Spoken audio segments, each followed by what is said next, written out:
Meet Barry. Barry is a businessman that has been around the block a few times. He's seen the economic booms and busts of the business cycle, which is a pattern of expansions and contractions in an economy. Barry has seen every part of the business cycle. He's seen the economy grow and expand to a peak. And he's seen the economy contract from its peak into a recession. He's also seen the economy bounce off the trough, the bottom, and into an expansion and a new peak. You can think of the business cycle as a roller coaster, and Barry has watched the government try to smooth out the bumps in the business cycle through fiscal and monetary policy. Fiscal policy is a government's decision regarding spending and taxing. If a government wants to stimulate growth in the economy, it will increase spending for goods and services. This will increase demand for goods and services. Since demand goes up, production must go up. If production goes up, companies may need to hire more people. People that were once unemployed may now have jobs and money to spend on goods and services.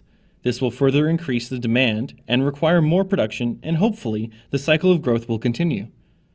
Barry may even get more business as people have more money to spend on products at his store. Consequently, government spending tends to speed up economic growth. If the government thinks the economy is overheating or growing too fast, the government may decrease spending. A decrease in government spending will decrease overall demand in the economy. Businesses will slow production, which means profits will decline, resulting in less hiring and business investments. A cut in government spending may hurt Barry's business, because there will be less money in people's pockets to spend at his store, possibly from being laid off. If Barry provides goods or services to the government, he may take a double hit. The other side of fiscal policy is taxes. Decreasing taxes tends to stimulate economic growth. If taxes go down, Barry will have more money in his pocket. He'll either spend it or save it. If he spends it, he increases demand, and businesses have to produce more. This means they may have to hire more people. These people will then have more money to save or spend, maybe at Barry's store. On the other hand, if Barry saves the money, he'll put it in his bank. The bank will loan the money he deposited, and borrowers will spend it. Some economists are concerned that government spending and reduction in taxes will create a crowding out effect. If the government doesn't have enough revenue to support spending, it will have to borrow money. According to some economists, government borrowing tends to increase interest rates. And increased interest rates discourage individuals and businesses like Barry from borrowing money for spending and investment. According to these economists, government spending may crowd out private investment. If the government wants to slow down an overheating economy, it may decide to raise taxes. This means people will have less money to spend. Less people will be hired because there's less demand. Unemployed people don't have extra money to spend at Barry's store. Barry may not make as much money, which means he'll have less money to invest in his business and less money to spend for his personal consumption. The economy will slow down. Monetary policy is the decisions a government makes regarding the money supply and interest rates. Monetary policy in the United States is determined and implemented by the Federal Reserve, also called the Fed, which serves as the central bank for the United States. The primary policy tool used is increasing or decreasing the supply of money in an economy.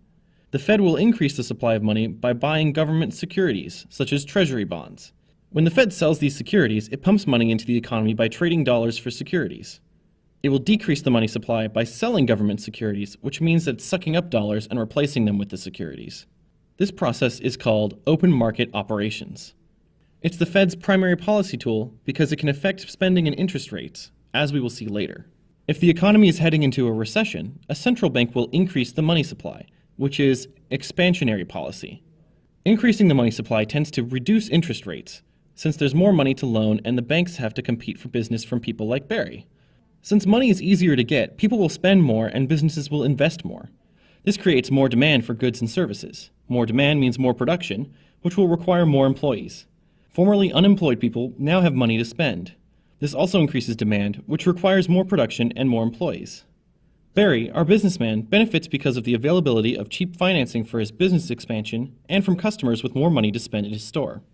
If an economy is growing out of control, a central bank may decrease the supply of money in the economy, which is a contractionary policy. If there's less money available, interest rates tend to increase as borrowers compete for the limited supply of money available from banks. If interest rates become high enough, Barry and others may decide not to borrow money for spending and investment. If Barry and other business people don't expand their business, they won't hire new employees, who will then have more money to spend. In turn, the overheating economy cools down. Let's review what we've learned. Sometimes a government will intervene in an economy to stabilize the business cycle. Two policy tools the government uses are fiscal policy and monetary policy. Fiscal policy is the decisions a government makes concerning government spending and taxation. If the government wants to engage in expansionary policy to encourage growth, it will increase government spending and decrease taxes.